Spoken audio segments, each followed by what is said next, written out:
बोलो जयकारा बोल मेरे श्री गुरु महाराज की जय। श्री नंगली निवासी भगवान की जय।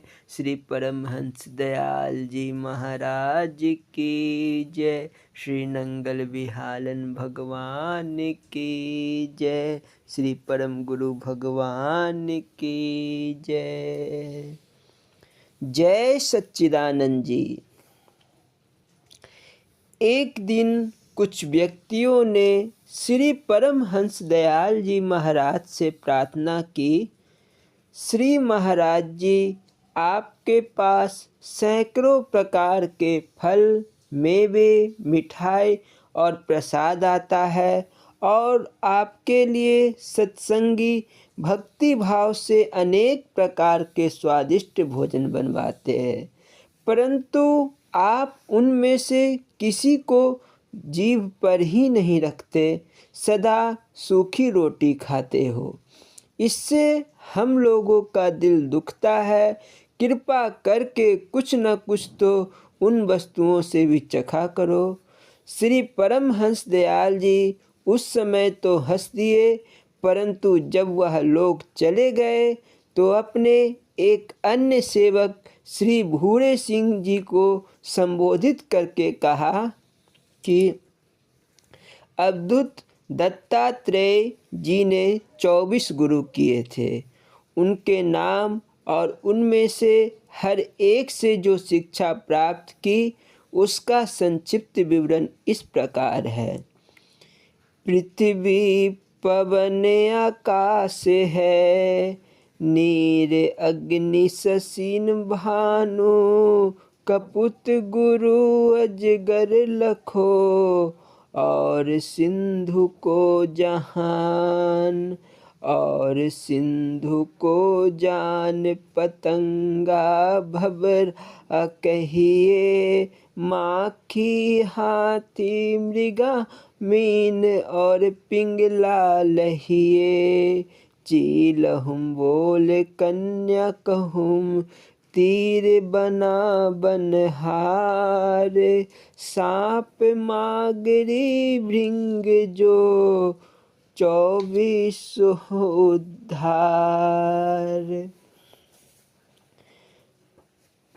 पहला, पृथ्वी।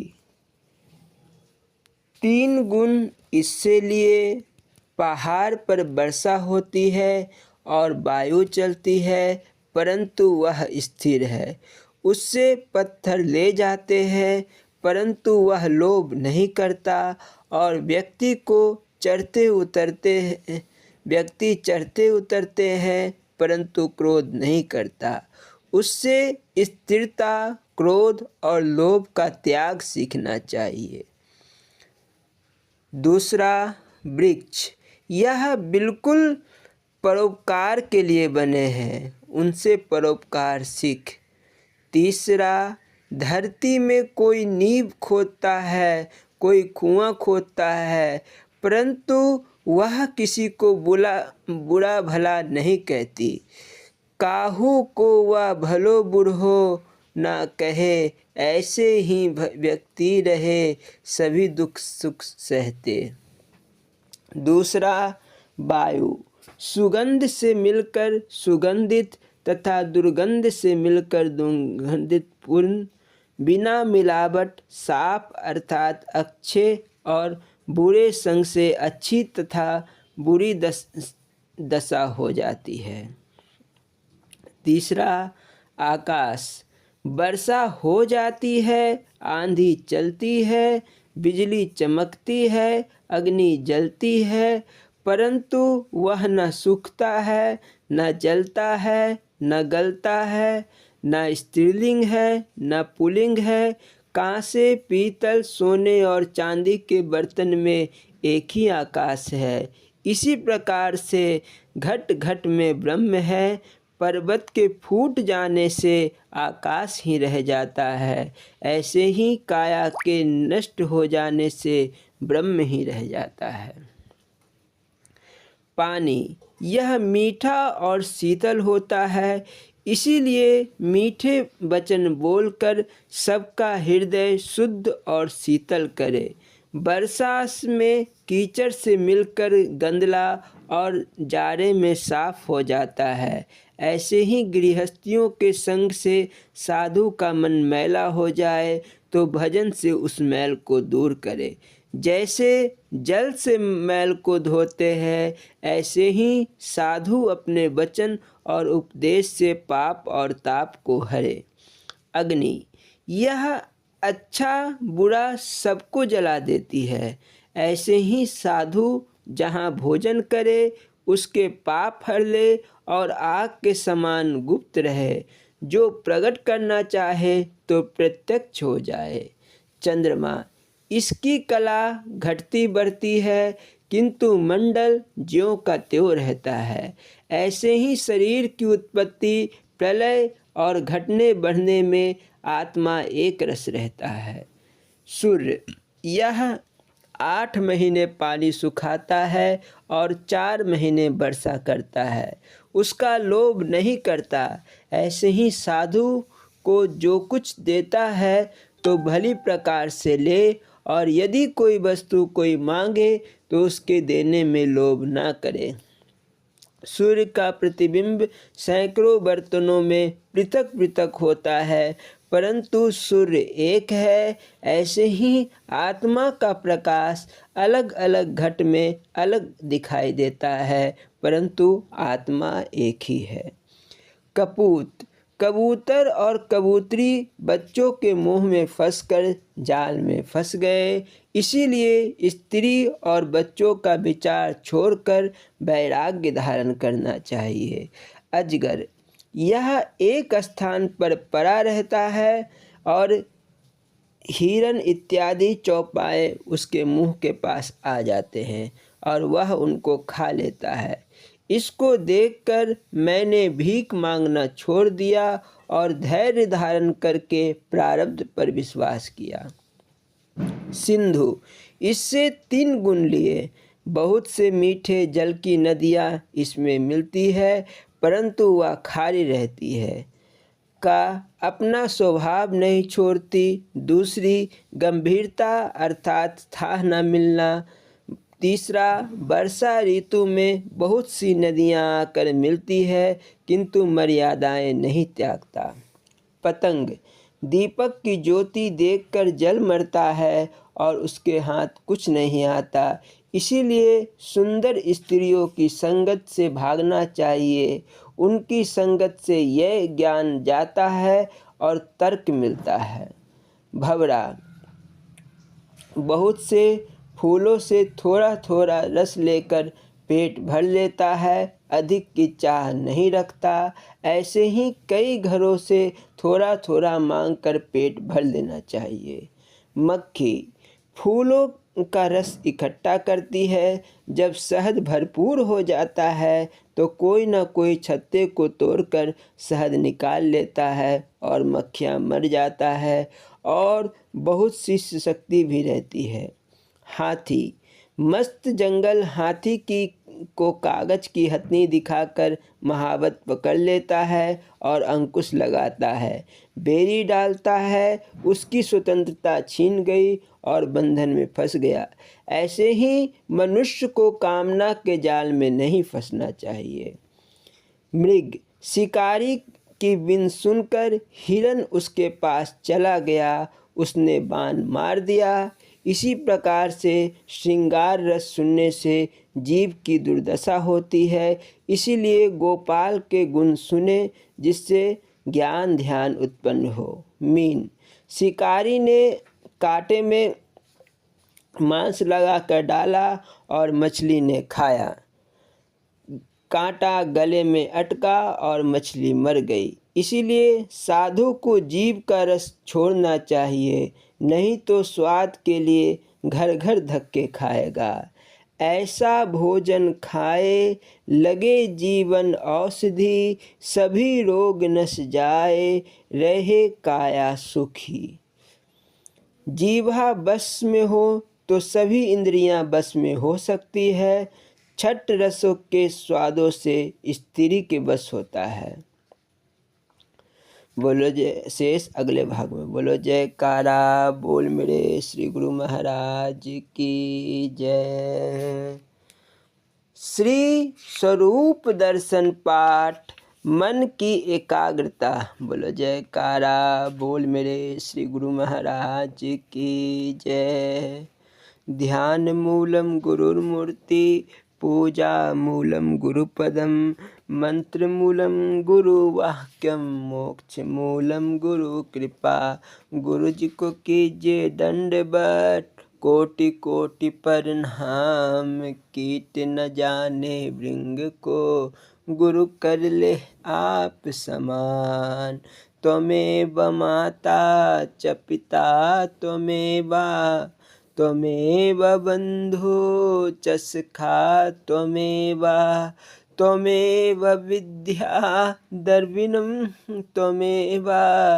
त्वमेव सर्वं मम देव। हरि ओम। श्री स्वरूप दर्शन पाठ मन की एकाग्रता। इस पाठ को प्रारंभ करने के पूर्व यह दास श्री नंगली निवासी भगवान के चरण कमलों में दंडवत प्रणाम करता है। बोलो जयकारा बोल मेरे श्री गुरु महाराज की जय। एक दिन श्री सतगुरुदेव भगवान जी ने अपने सत्संग में यह वचन कहे।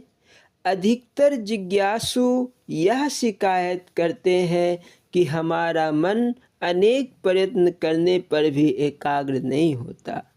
श्री गुरु ग्रंथ साहिब में गुरु अमरदेव जी कहते हैं, मन मैले सब कुछ मैला, तन धोत या मन अच्छा ना होई।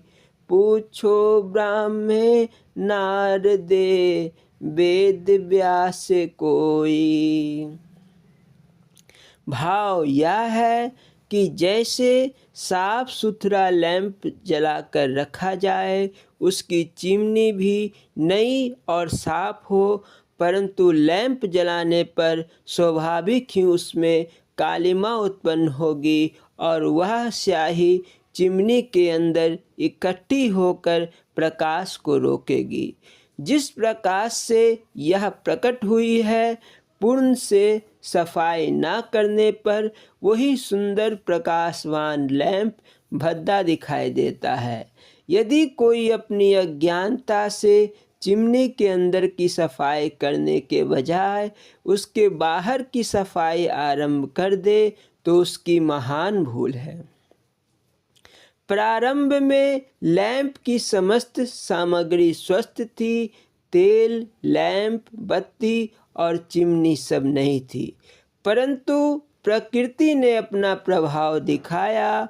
उसके कारण कालिमा प्रकाश पर आच्छादित हो गई। वह बाहर से नहीं आई, उसके अंदर से ही उत्पन्न हुई। यदि प्रकाश न होता तो कालिमा भी उत्पन्न न होती।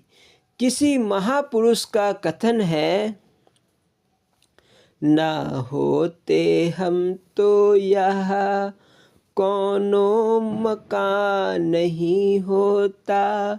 जमीने बहर तो क्या यह आसमान नहीं होता। सब अब उस भ्रम रूपी कालिमा को दूर करने की सहज विधि यह है कि नित्य प्रति उस चिमनी की कालिमा को पुरुषार्थ, सत्संग और योगाभ्यास से साफ करते रहना चाहिए। इससे अंतःकरण शुद्ध होकर आत्मिक प्रकाश फैलेगा। वह प्रकाश स्वयं ही विद्यमान है। लैंप जल रहा है परंतु उसका प्रकाश दिखाई नहीं देता। इस उदाहरण का आध्यात्मिक पक्ष यह है कि शरीर कल्पित लैंप है। इसमें श्वास तेल, प्रारब्ध बत्ती, अंतःकरण चिमनी और आत्मा प्रकाश रूप है। इनके सबके संयोग से जीव अपना स्वरूप पाकर स्वयं प्रसन्न होता है। जिज्ञासु के मन में प्रकृति को जानने की इच्छा उत्पन्न होती है। प्रकृति तो माया है, अर्थात एक के साथ उसका दूसरा पक्ष भी है। कहने में एक ही वस्तु आती है, परंतु देखते समय वह दो होती है। उदाहरण के रूप में रात दिन, स्त्री पुरुष, माया ब्रह्म, सुख और दुख, यह सब चेतन और जड़ का पसारा है। जिज्ञासु के मन में यह शंका उत्पन्न होती है कि जड़ वस्तु भला क्या हानि पहुंचा सकती है और शुद्ध और अशुद्ध क्यों भासने लगा। इसका उत्तर यह है कि चेतन का जड़ ने कुछ नहीं बिगाड़ा। हमारा आपका बोलना भी अज्ञान में सम्मिलित है। आपको यह क्या प्रतीत होता है कि मेरा कुछ बिगड़ा? ज्ञात को अज्ञात में लीन करो, परंतु सतगुरु देव की कृपा के बिना यह रहस्य नहीं खुलेगा। अभ्यास द्वारा ही ज्ञात अज्ञात में लीन होगा। पहले अपने स्वरूप को ही देखिए, वही अज्ञात है। पहले आप अपने को मिटाना सीखो। वर्तमान समय में सिनेमा का कार्य आरंभ हो गया है। मूर्ति या चित्र जड़ द्वारा ही बनाई गई है। चेतन पुरुष ने अपना खेल फिल्म में बंद कर दिया है। यही माया जड़ रूप है। अब बिजली के द्वारा प्रोजेक्टर से एक चेतन मिस्त्री से चलाता है। जिस कलाकार अभिनेता ने चित्र में अभिनय किया होता है, एक दिन वह अपनी ही कला देखने के लिए आ जाता है। स्वयं ही वह प्रसन्न होकर अपना दिल बहलाता है। बस भ्रम का नाम ही माया है और यही दुख का कारण है। अपनी फैलाई हुई माया को समेट लेने से आप एक ही हो जाओगे। विचारवान व्यक्ति इस सकल ब्रह्मांड में एक चेतन सत्ता को ही देखते हैं। शेष सभी मिथ्या जानकर उसमें अपना दिल नहीं फंसाते। जैसे विश्वामित्र जी ने वशिष्ठ जी के 100 पुत्र मार डाले, परंतु वशिष्ठ जी को इसका तनिक दुख नहीं हुआ। वे सदा उस अजन्मा आत्मा को ही हृदय में देखा करते थे। पुत्रों के माया रूपी शरीर की मृत्यु के पश्चात वे कभी अपने दिल में दुखी नहीं होते थे। साधक ने फिर प्रश्न किया, महाप्रभु, विश्वामित्र जी ने वशिष्ठ मुनि जी को के पुत्र क्यों मारे? कृपया यह कथा कीजिए। दाता दीन दयाल जी बोले, एक बार ऋषि विश्वामित्र के मन में यह विचार पैदा हुआ कि मैं ब्रह्म ऋषि हो जाऊं। पहले यह राज ऋषि और क्षत्रिय थे। कुछ महापुरुषों से पूछने पर ब्रह्मा जी की आराधना प्रारंभ कर दी। कुछ ही काल के पश्चात ब्रह्मा जी ने प्रकट होकर इनको वरदान दिया कि आप आज से ब्रह्म ऋषि हुए, परंतु मृत्यु लोक में आप ब्रह्म ऋषि नहीं कहला सकते। इस समय वशिष्ठ मुनि जी वहाँ ब्रह्म ऋषि थे। यदि ब्रह्म ऋषि कह दें तो फिर आपको सभी ब्रह्म ऋषि कहेंगे। यह वरदान देकर ब्रह्मा जी चले गए। तब विश्वामित्र जी वशिष्ठ जी के पास गए। वशिष्ठ जी ने उनका स्वागत करते हुए कहा, सुनाइए राज ऋषि जी, कैसे दर्शन दिए?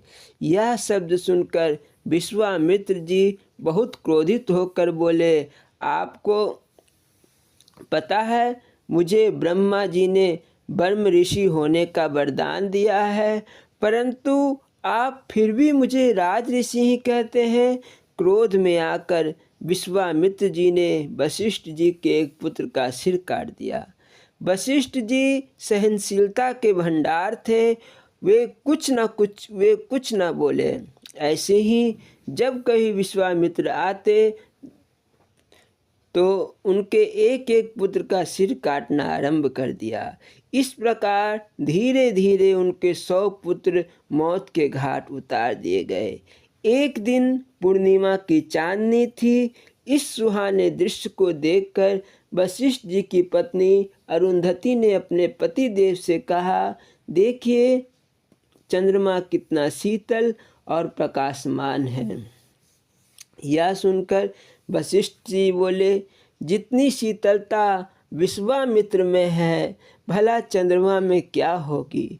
उस समय विश्वामित्र जी अपने आश्रम के बाहर टहल रहे थे। जब उन्होंने वशिष्ठ जी के प्रेम भरे वचन सुने तो दिल में बड़े लज्जित हुए कि धन्य है वशिष्ठ जी, जिनके 100 पुत्र मेरे हाथ से मारे गए, फिर भी क्रोधित ना होकर मेरी प्रशंसा कर रहे हैं। धिक्कार है मेरे इस जीवन पर। उसी समय 5 शस्त्र छोड़कर विश्वामित्र जी ने वशिष्ठ जी के चरणों में जाकर प्रणाम किया। तब वशिष्ठ जी बोले, आइए ब्रह्म ऋषि जी, कैसे दर्शन दिए। विश्वामित्र जी ने चकित होकर पूछा, आपने मुझे पहले ब्रह्म ऋषि जी क्यों नहीं कहा। वशिष्ठ जी ने उत्तर दिया, हे भाई, जैसा हम आपको देखेंगे वैसा ही कहेंगे। पहले आपको वेश और स्वभाव राज ऋषियों जैसा था, परंतु अब आपने दोनों को परित्याग कर दिया है, अर्थात आप सतोगुणी बन गए हैं। इसीलिए मैंने आपको ब्रह्म ऋषि कहकर पुकारा है। ठीक इसी प्रकार मनुष्य जब तक अपनी प्रकृति या स्वभाव के बस में है तब तक दुखी है। जब वह स्वभाव को अपने बस में कर लेगा तब सभी कल्पना नष्ट हो जाएगी, फिर सुख ही सुख है। मन के एकाग्र ना होने की शिकायत तो सदैव काल से है। संध्या पूजा पाठ करने पर भी मन शांत नहीं होता। इससे यह सिद्ध होता है कि या तो ईश्वर नाम में इतना बल नहीं रहा, अथवा वह भजन ही है और है जिससे मन वशीभूत हो। क्या यह बात मानने योग्य है कि भजन भी किया जाए और फिर मन एकाग्र ना हो। श्री कबीर जी का कथन है, माला तो कर में फिरे, जीव फिरे मुख माही, मनुआ तो चहुदिशि फिरे, यह तो सिमरन नाही। जो लोग जीवा द्वारा जाप करते हैं उनका मन कदापि बस में नहीं होता है, क्योंकि मन सूक्ष्म है, परंतु जाप और जीवा दोनों स्थूल है। स्थूल और सूक्ष्म में बहुत से भेद हैं।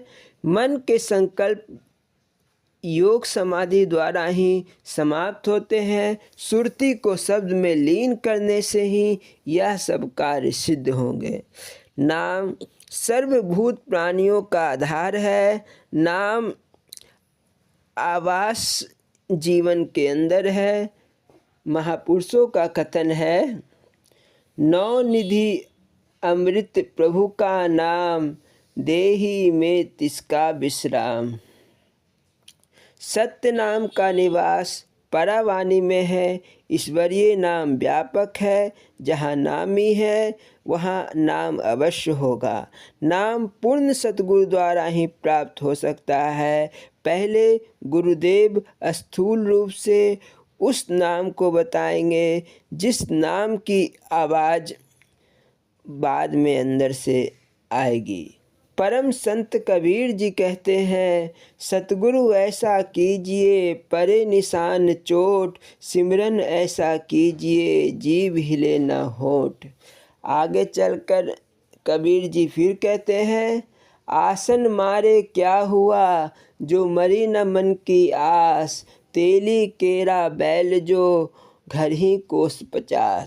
तात्पर्य यह है कि तेली का बैल कोल्हू के चारों ओर घूमता रहता है। उसे अपने दिल में विश्वास होता है कि आज मैंने बहुत यात्रा कर ली है, ना जाने कहाँ पहुँच गया हूँगा। थकावट भी बहुत हो चुकी है। जब आँख खुली अर्थात आँख से पट्टी हटाने पर वह यह देखकर बहुत दुखी रहता है, मैं तो वही खड़ा हूँ, बस यही दिशा इस जीव की है जो अनेक प्रकार के पूजा पाठ व्रत नियम माला मंत्र का आश्रय लेते हैं, परंतु गुरु के बिना ये सब कर्म बेकार है, क्योंकि यह शुभ कर्म मनमति से किए गए हैं। इससे मानसिक शांति नहीं मिलेगी, अहंकार बढ़ जाती है। जब सतगुरु कृपा करके इसकी आँख में अज्ञानता की पट्टी खोलकर मन को विश्वास करने का आंतरिक सिमरन बताते हैं, तब यह जीव अपनी मंजिल पर पहुंच जाता है। श्री गुरु गोविंद सिंह जी के शिरोमणि सेवक नंदलाल जी फारसी भाषा के इसी शेर से इस भाव को प्रकट करते हैं।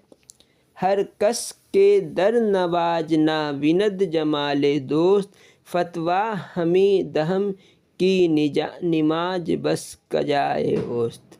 महापुरुष कहते हैं, जिस अभ्यासी पुरुष को अभ्यास, बंदगी, नवाज इत्यादि करते समय अपने प्रीतम का जलवा दर्शन नहीं हुआ, हम उसका भजन किया हुआ व्यर्थ जानते हैं। बल्कि यह निर्णय है कि उस व्यक्ति ने व्यर्थ समय खोया है, क्योंकि जिसने भजन सिमरन करके उस प्रकाश को देखना है, वह मन तो बाहर घूमता रहा और जीव जाप में लगी रही। इसीलिए हृदय सिमरन से ही आत्म साक्षात्कार होगा। अगर उसके दर्शन करके मन विकारों से रुक जाता है, अंतरिव सुरत शब्द की विधि को अपनाकर अंतरिव स्थानों की आवाज़ सुनना परम कल्याणकारी है। इसी भाव में इस भजन को व्यक्त किया गया है। बोलो जयकारा, बोल मेरे श्री गुरु महाराज की जय। अंदर देख ले माया फिर दी हरदम तेरे बंदे आ, अंदर देख ले माला फिर दी हरदम तेरे बंदे आ, अंदर देख ले माया फिर दी हरदम तेरे बंदे आ, डोबे मन के आप फिर दे बाजो फेरे बंदे आ, अंदर देख ले माला फिर दी हरदम तेरे बंदे आ। ऐता सतगुरु दी है आत कहंदे वेद ग्रंथ ऐ बात, ना कर ऐसा जन्म दघात बिच अंधेरे बंदे हा, अंदर देख माला फिरती हरदम तेरे बंदे आ। पूछ ले पूरे गुरु तो जाके बैठ एकांत समाधि लाके, अंदर अद्भुत ज्योत जगा के हमने घेरे बंदे आ, अंदर देख ले महला फिर हरदम तेरे बंदे आ, तैनु अंदर अद्भुत ज्योत जगा के यमने घेरे बंदे आ, होके बिशियाँ बिच मस्ताना भूलियो घर दा असल खजाना, तैनू लुटी जान न दाना पांच लुटेरे बंदे आ, अंदर देख ले है माला दे हरदम तेरे बंदे आ, दासन दास जो मंदा मंदिर ओता बनिया तेरे अंदर, कहनू भटके बांगू बंदर चार छुपेरे बंदे आ, अंदर देख ले महला फिर दी हरदम तेरे बंदे आ। बोलो जयकार, बोल मेरे श्री गुरु महाराज की जय। स्वामी हीरानंदपुरी जी महाराज जी की लीला संस्मरण एवं अमृत प्रवचन। बोलो जयकारा, बोल हे श्री गुरु महाराज की जय। अलौकिक व्यक्तित्व के धनी स्वामी हीरानंदपुरी जी महाराज श्यामलाल सहगल पंचकुला निवासी ने कुछ शब्द स्वामी हीरानंदपुरी जी महाराज जी के लिए कहे हैं, उन्हें आपके सामने प्रस्तुत कर रहा हूँ। स्वामी हीरानंदपुरी जी महाराज बड़े ही गंभीर और अंतर्मुख महापुरुष थे। बहुत कम तो बोलते ही थे, उनका आध्यात्मिक ऐश्वर्य पर भी सदा आवरण पड़ा रहता था। उनकी निजी सेवा में रहने वाले भक्तों और महात्मा तक को भी कदाचित ही उस ऐश्वर्य की छटा कभी दिखाई पड़ती थी। मेरा यह सौभाग्य था कि मैं उनके चरणों में लगभग 21 वर्ष की उम्र से रहने का अभ्यासी हो गया। मेरा जन्म 25 दिसंबर सन 1927 ईस्वी को हुआ और अक्टूबर 1938 की दूसरे दशहरे की छुट्टी में पहली बार नंगल विहाला आश्रम में भी दर्शनों के लिए पहुंचा था। इसके बाद यह सिलसिला जारी रहा। मैं स्वयं आध्यात्मिक ज्ञान से शून्य था और महापुरुषों के विषयों में एक अजीब सा उदासीनता मेरे मन में विद्यमान थी। किंतु जैसे ही मैं महाराज जी के सानिध्य में आया, मेरी आंखों पर छाया हुआ पर्दा धीरे धीरे खुलता चला गया। पता नहीं पूर्व जन्म का कौन सा संस्कार मुझे खींचकर श्री चरणों में ले गया था। बोलो जयकारा बोल मेरे श्री गुरु महाराज की जय। स्वामी हीरानंदपुरी जी महाराज जी के अमृत प्रवचन ब्रह्मपुर हृदय कमल निरीक्षण का तीसरा भाग। बोलो जयकारा बोल मेरे श्री गुरु महाराज की जय। इस पाठ को प्रारंभ करने के पूर्व यह दास स्वामी हीरानंदपुरी जी महाराज जी के चरण कमलों में दंडवत प्रणाम करता है। बोलो जयकारा बोल मेरे श्री गुरु महाराज की जय। स्वामी हीरानंदपुरी जी महाराज जी जब अपने अमृत प्रवचन प्रारंभ करते थे तो प्रवचनों को प्रारंभ करने के पूर्व हरिओम की ध्वनि लगाते थे। बोलना जी, हरिओम हरिओम हरिओम।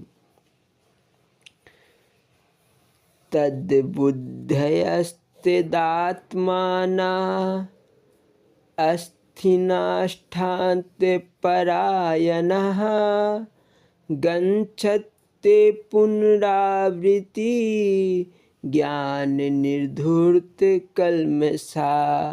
गीता अध्याय 5 मंत्र 17। अर्थात हे अर्जुन, तद्रूप है बुद्धि जिनकी तथा तद्रूप है मन जिनका और उस सच्चिदानंद घन परमात्मा में ही है निरंतर एक ही भाव से स्थिति, जिनकी ऐसी तत्प्राण पुरुषवान के द्वारा पाप रहित हुए अपुनरावृत्ति को अर्थात परम गति को प्राप्त होते हैं। वामः स्पर्शेष्व शकात्मा विन्दत्यात्मनि यत् सुखं सा ब्रह्मयोग युक्तात्मा सुखमक्षयमश्नुते। गीता अध्याय 5 मंत्र 21। अर्थात बाहर के विषयों में अर्थात सांसारिक भोगों में आसक्ति रहित अंतःकरण वाला पुरुष अंतःकरण में जो भगवत जनित आनंद है उसको प्राप्त होता है और वह पुरुष सच्चिदानंद घन ब्रह्म परमात्मा रूप योग में एक ही भाव से स्थित हुआ अक्षय आनंद को अनुभव करता है। श्लोक। यो अंता सुखोन्तरा राम अस्थ्यंता ज्योतिर्व्या संयोगी ब्रह्म निर्वाणम ब्रह्ममुहूर्तोऽधिगच्छति। गीता अध्याय 5 मंत्र 24। अर्थात जो पुरुष निश्चय करके अंतर आत्मा में ही सुख वाला है और आत्मा में ही आराम वाला है तथा जो आत्मा में ही परमेश्वर के ज्योतिमय स्वरूप को जानने वाला है, ऐसा वह सच्चिदानंद घन पर ब्रह्म परमात्मा के साथ एक ही भाव हुआ सांख्य योग शांत ब्रह्म को प्राप्त होता है। लभन्ते ब्रह्म निर्वाणा मृषया छिन्न कल्मषा छिन्न द्वैधायतात्माना सर्वभूता हिते रता। गीता अध्याय 5 मंत्र 25। अर्थात नाश हो गए हैं सब पाप जिनके तथा ईश्वर स्वरूप का ज्ञान कर निवृत्त हो गया है संशय जिनका, संपूर्ण भूत प्राणियों के हित में है रति जिनकी और एकाग्र हुआ है भगवान के ध्यान में चित्त जिनका, ऐसे ब्रह्मवेता पुरुष शांति पर ब्रह्म को प्राप्त होते हैं। यह स्थिति अभ्यास वैराग्य संपन्न गुरुमुख योगियों की होती है। काम क्रोध वियुक्तानां यतीनां यतचेतसाम् अभितो ब्रह्म निर्वाण वर्तते विदितात्मनः नाम। गीता अध्याय 5 मंत्र 26। अर्थात काम क्रोध से रहित जीते हुए चित्त वाले पर ब्रह्म परमेश्वर का साक्षात्कार किए हुए ज्ञानी पुरुषों के लिए सब ओर से शांत पर ब्रह्म परमात्मा ही प्राप्त है। हे अर्जुन, अस्पर्शान् कृत्वा बहिर्वामश्चक्षुश्च वान्तरे भ्रुवो प्राणापानो समो कृत्वा नासाव्ययंत्रं चारिणो। गीता अध्याय 5 मंत्र 7। अर्थात बाहर के विषयों भोगों को ना चिंतन करता हुआ बाहर ही त्याग कर और नेत्रों की दृष्टि को भुकुटी के बीच में स्थिर करके तथा नासिका में विचरने वाले प्राण और अपान वायु को सम करके योगी मोक्ष का अधिकारी होता है। यतेन्द्रिया मनोबुद्धि निर्मोक्षा परायणा विगन्ते अच्छा भय क्रोधो या सदा मुक्ते विसा। गीता अध्याय 5 मंत्र 29।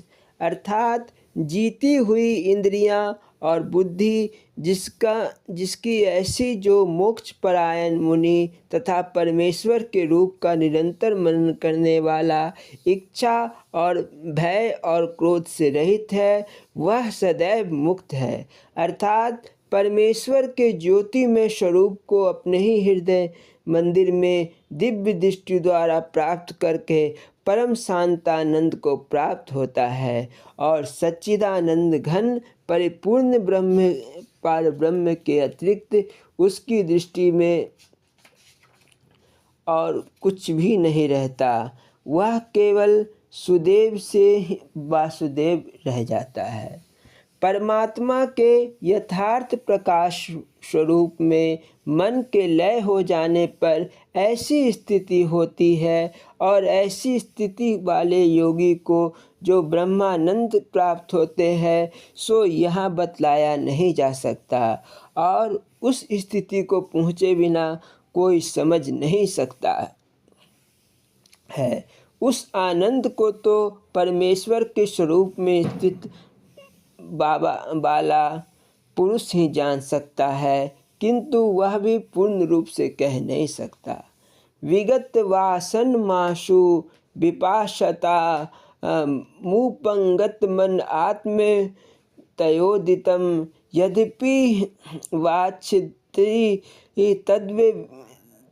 तद्विचिन्नान्ता सकल शक्ति मयो ही महेश्वरा। अर्थात वशिष्ठ जी बोले, हे राम जी, अविद्याधिक की संस्कार रूप वासनाएं जिसकी नष्ट है, उसका शीघ्र ही अविद्या रूप पाशों से रहित हुआ आत्मकार मन अर्थात आत्मा के साक्षात्कार वाला मन जिस अर्थ को वांछा करता है, सो उसी काल में शीघ्र ही पूर्ण हो जाती है, क्योंकि महेश्वर परमात्मा सर्वशक्तिमान है।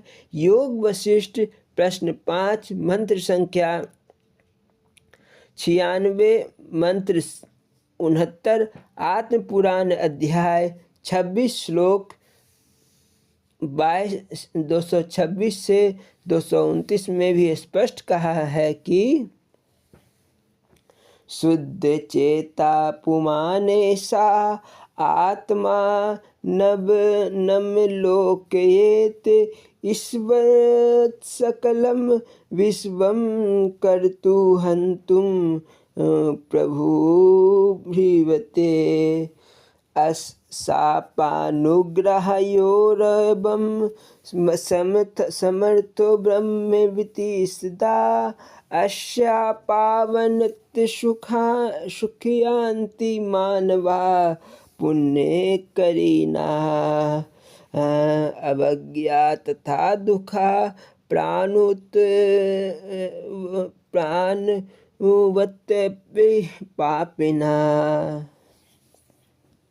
अर्थात तमोगुण रजोगुण मल रूप से रहित शुद्ध चित्त वाला पुरुष आत्मा को प्रत्यक्ष करता है, सो यह आत्मवेत्ता पुरुष ईश्वर की नाय साइकिल विश्व के रचने और नाश करने में समर्थ होता है। अर्थात विश्व की उत्पत्ति और नाश साप अनुग्रह और वर देने में ही ब्रह्मवेत्ता समाप्त होता है। इसीलिए ब्रह्मवेत्ता का सेवा करने से मनुष्य पुण्यकारी हुए सुख को प्राप्त होता है, और इसकी अवज्ञा से मनुष्य पापी हुए दुख को प्राप्त होता है। अर्थववेद की कैवल्य उपनिषद खंड 1 मंत्र 2 में कहा है कि तस्मै सहोवाचा पितामहश्च श्रद्धा भक्ति ध्यान योगा देवेहि। अर्थात पहले मंत्र में आश्वानालय ने ब्रह्म को कहा कि हे भगवान, उस ब्रह्म का उच्चारण करो, तो उसके प्रति ब्रह्म जी ने कहा श्रद्धा भक्ति से ध्यान द्वारा योग से ब्रह्म साक्षात्कार रूप ब्रह्म विद्या प्राप्त होती है। अर्थववेद के मुंडक उपनिषदों में भी कहा है ना चक्षुषा गृह तो ना पापी नापि वाचा नाने दैव अस्तमाम कर्मणवा ज्ञान प्रसादेन विशुद्ध सत्वत अस्तता अस्तुतम पश्यन्ते निष्किलम निष्किलाध्यायाम। मंत्र 3 खंड 1 मंत्र 9। पहले मंत्र में प्रतिपादन किया हुआ सूक्ष्म तथा सूक्ष्म चक्षु इंद्रियों से प्रत्यक्ष नहीं होता, वाक्य रूप शब्द से भी प्रत्यक्ष नहीं होता, अन्य इंद्रियों से भी अप्रत्यक्ष नहीं होता, चांद्रयानी रूप तथा तप से अथवा अग्नि क्षेत्रादि रूप कर्म में भी प्रत्यक्ष नहीं होता। यद्यपि उक्त तपो कमों से नित्य चित्त शुद्ध होता है, इसीलिए निष्काम किए हुए पुण्य कर्म अंतःकरण की शुद्धि करते हुए परमेश्वर की प्राप्ति में सहायक होते हैं। फिर भी केवल तपादि कर्मों से आत्मा प्रत्यक्ष नहीं होता है, किंतु ज्ञान रूप मन की निर्मलता से तबों रजोगुण की निवृत्ति से विशुद्ध अंतःकरण वाला पुरुष आत्म साक्षात्कार के लिए सदा रो रहा है।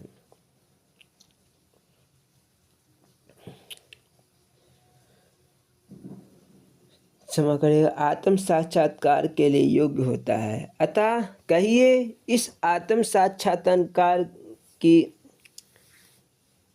योग्यता से अंतर।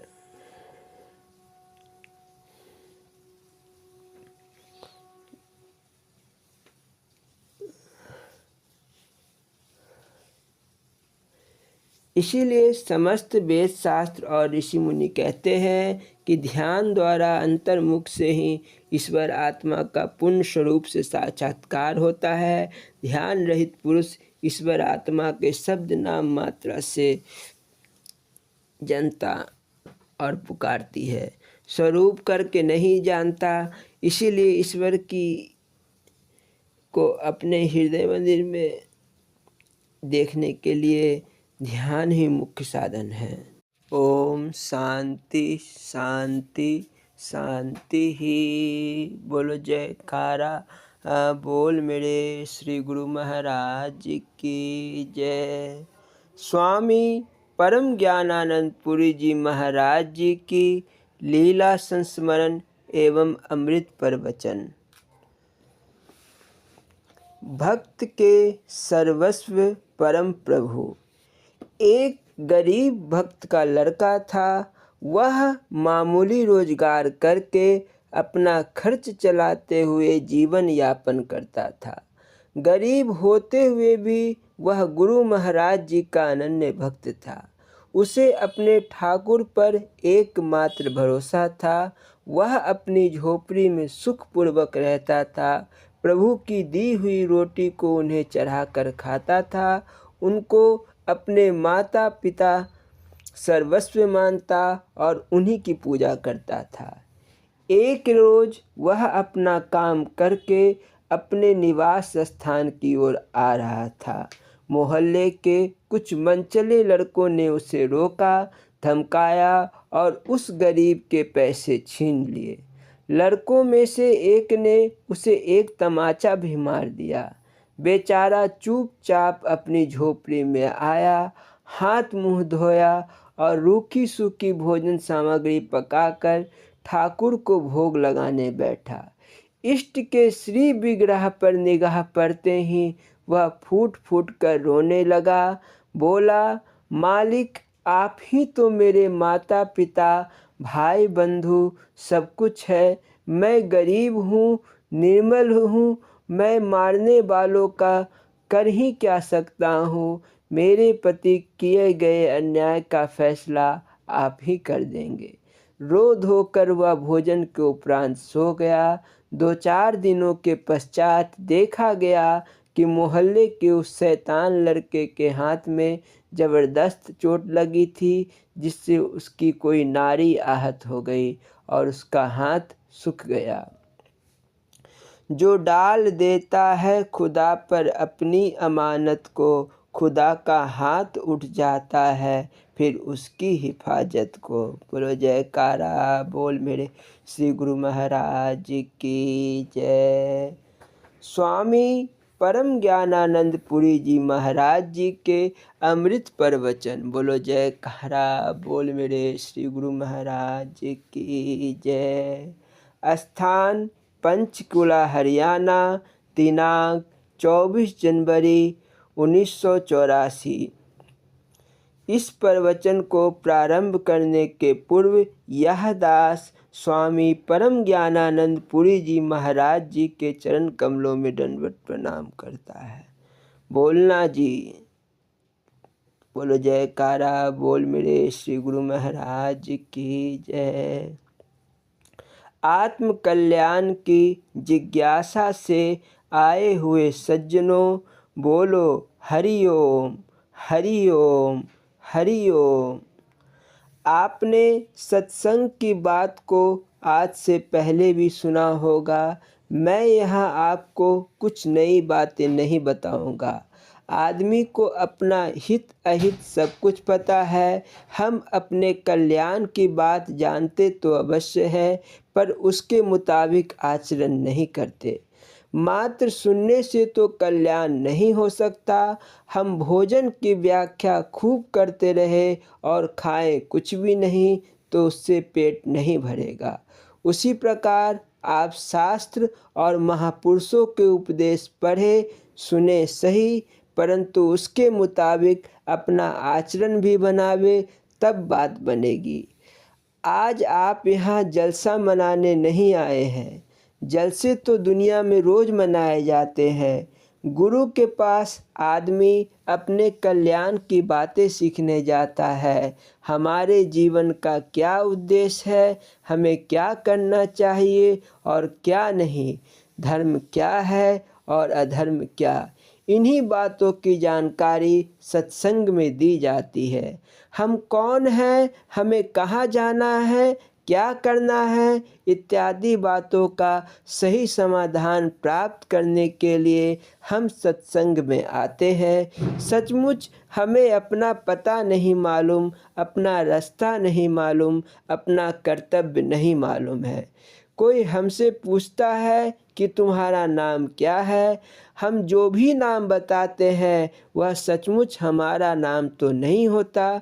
यह नाम तो हमारे पैदा होने के कई दिनों के बाद रखा गया, अतः हम उसी नाम के तो है नहीं। रास्ते में कोई हमसे पूछता है तुम्हारा घर कहाँ है, तुम्हें जाना कहाँ है, तुम्हारा पता क्या है, यदि हम अपना घर अथवा ठिकाना नहीं बताते तो वह हमें पागल मानेगा।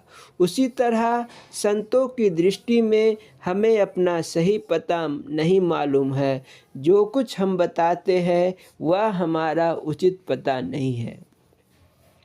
यहाँ सत्संग में तुम अपना सही नाम पता जानने के लिए आए हो। अब तक अपना परिचय गलत जानकर ही तुम नाना प्रकार के जन्मों में भटकते रहे हो। जिस पत्र पर पता ही गलत लिखा हो वह तो डाक खाना भटकेगा ही। सही जगह तो तभी पहुँचेगा जब पता ठीक लगेगा। अतः गुरु तुम्हारे सही पता बताता है कि तुम परमात्मा के अंश हो। तत्व रूप में तुम खुद ही परमात्मा हो। भूलवश तुमने अपने को देह मान लिया है। फलस्वरूप इस देह से संबंधित संसार की माया से तुम्हें मोह हो गया है। इसी मोह जनित भ्रम को दूर करने के लिए सत्संग में आया जाता है। तुम यहाँ गुरु दरबार में जिस उद्देश्य के लिए आए हो उसे जान लेना जरूरी है। क्या है यहाँ की विशेष बात? यहाँ गुरु भक्ति के माध्यम से सत्य की परमात्मा की प्राप्ति का साधन बताया जाता है। भक्तजन यहाँ गुरु भक्ति एवं गुरु सेवा करने आते हैं। यहाँ आने का मकसद अंतःकरण की शुद्धि है।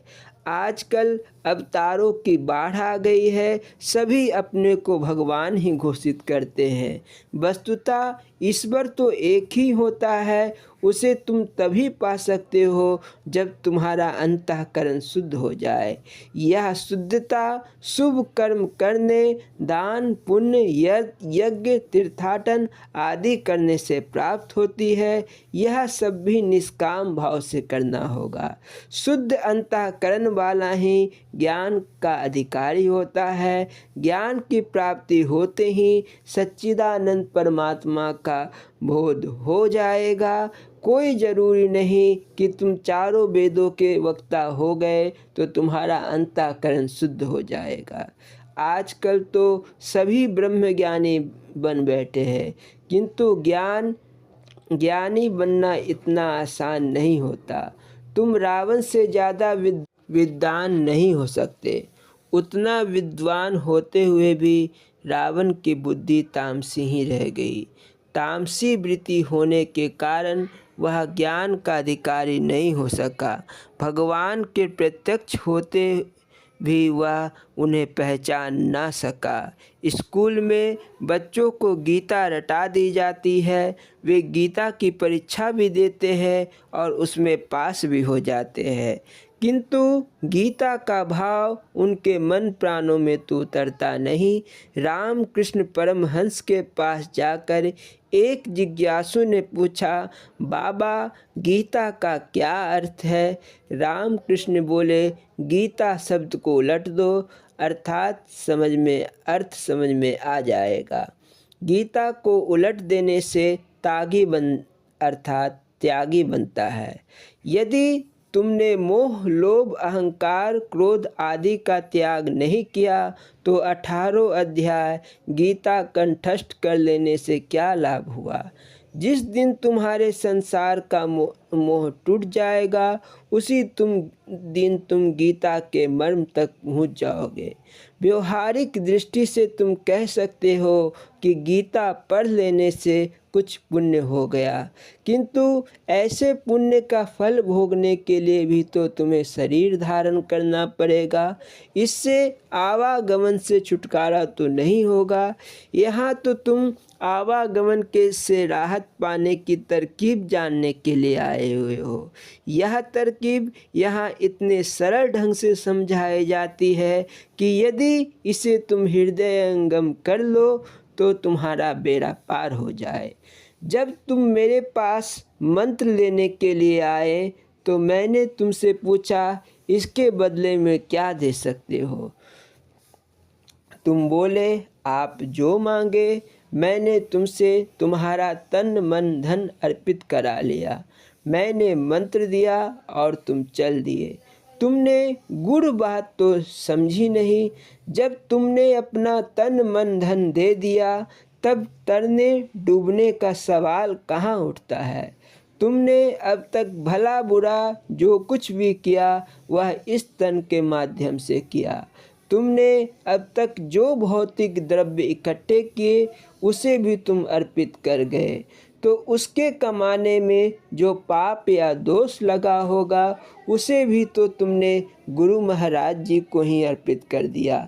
फिर चिंता किस बात की? संसार में जितने महापुरुष पैदा हुए उन्होंने साधन अभ्यास से अपने तमाम संचित संस्कारों को नष्ट कर दिया। उनके जन्म के पीछे एकाध संस्कार ही रहा होगा, किंतु अपने बुजुर्गों के एक दो शब्द सुनकर तथा उनके थोड़े से उपदेश को धारण करके ही ऐसे सारे महापुरुष रोशन जमीर अर्थात जागृतात्मा हो गए। उपदेश तो समान नहीं होता है। जो मंत्र तुम जपते हो उसे ही सभी महापुरुष जपते हैं, तो क्या कारण है कि वे सिद्ध हो गए और तुम वहीं के वहीं रह गए? तुम्हारे मंत्र ने तो कुछ काम किया नहीं। इसका मूल कारण यह है कि तुम्हारा अंतःकरण मलिन बना हुआ है। जिस दिन अंतःकरण शुद्ध हो जाएगा तुम्हें भी वैसे ही सिद्धि मिल जाएगी। मैं तो छोटी सी बात तुम्हें बता देता हूँ कि जो मरता है वह भगवान नहीं हो सकता। भगवान का तो कभी नाश होता नहीं। क्या कारण है हम इन शरीरों को भगवान कहते चलते हैं? वस्तुतः हम अपनी श्रद्धा और उपासना के लिए किसी शरीर पर भगवत तत्व का आरोप कर लेते हैं। जैसे मंदिर की मूर्ति तो पत्थर की ही बनी होती है, इसीलिए तो कबीर कहते हैं, माला लक्कर मूर्ति पत्थर गंगा जमुना पानी, राम कृष्ण को मरते देखा चारों वेद कहानी। जो पत्थर है उसे भगवान क्यों कहते हो तुम? दूसरी जगह तो हजारों पत्थर रखे पड़े हैं, उन्हें कोई भगवान नहीं कहता। फिर मंदिर के पत्थर में कौन सी ऐसी विशेषता आ गई कि वह तुम्हारा भगवान बन गया? वस्तुतः पत्थर की मूर्ति को हम भगवान का प्रतीक मानते हैं। जब हम अपनी श्रद्धा, प्रेम एवं उपासना के द्वारा उस प्रतीक में भगवत भाव लाते हैं तो उस पत्थर की मूर्ति में भी भगवान का आवेश आ जाता है। यदि तुम्हारा हृदय तुलसीदास और धन्ना जाट की तरह शुद्ध हो जाए तो वह पत्थर भी भगवान हो जाएगा। बहुत सारे मतों वाले पत्थर की पूजा को ढोंग मानते हैं। कहते हैं अगर तुम्हारे मंदिरों के ठाकुर में कोई ताकत थी तो उन्होंने आतताइयों के आक्रमण से अपने को क्यों नहीं बचा लिया। ऐसा सोचना पागलों का प्रलाप मात्र है। ऐसे लोग ठाकुर के मर्म तो नहीं समझते। ठाकुर सचमुच कोई पत्थर नहीं होता। जिस पत्थर को तोड़ा गया उसमें तुम्हारी ठाकुर बुद्धि तो थी नहीं। यदि किसी भावुक भक्त के पत्थर को तोड़ने आता तब उसे आटा दाल का भाव मालूम हो जाता। तुम जितने ही उच्च भाव से उपासना करोगे तुम्हारा उपास्य भी उतना ही उच्च होता जाएगा। तुम रात दिन कभी गुरु भगवान का जाप करते हो तो कभी इस भगवान का और कभी उस भगवान का। जिन भगवानों को तुम जपते हो वे सही अर्थ में भगवान नहीं होते। तुम तो अपने सोए हुए प्रेम और श्रद्धा भक्ति को जागृत करने के लिए प्रतीक मानकर इन सब की उपासना करते हो। तुम्हारा शरीर स्थूल है और दृष्टि भी स्थूल है। स्थूल शरीर और स्थूल बुद्धि से उस सूक्ष्माति सूक्ष्म ब्रह्म तत्व को समझ पाना बड़ा कठिन होता है। इसीलिए मंदिर, मस्जिद, गिरजाघर आदि पूजा स्थलों में तुम प्रतीकोपासना की दृष्टि से जो भी करते हो उससे तुम्हारा अंतःकरण शुद्ध होता है। तब कहते किसे है? स्वधर्म के पालन में जो खुशी खुशी कष्ट सहन करने पड़ते हैं उसे ही तप कहा जाता है। तप का मतलब बेवजह भूखों मरना, ठंड में सिकुड़ना या दिगंबर होना नहीं है।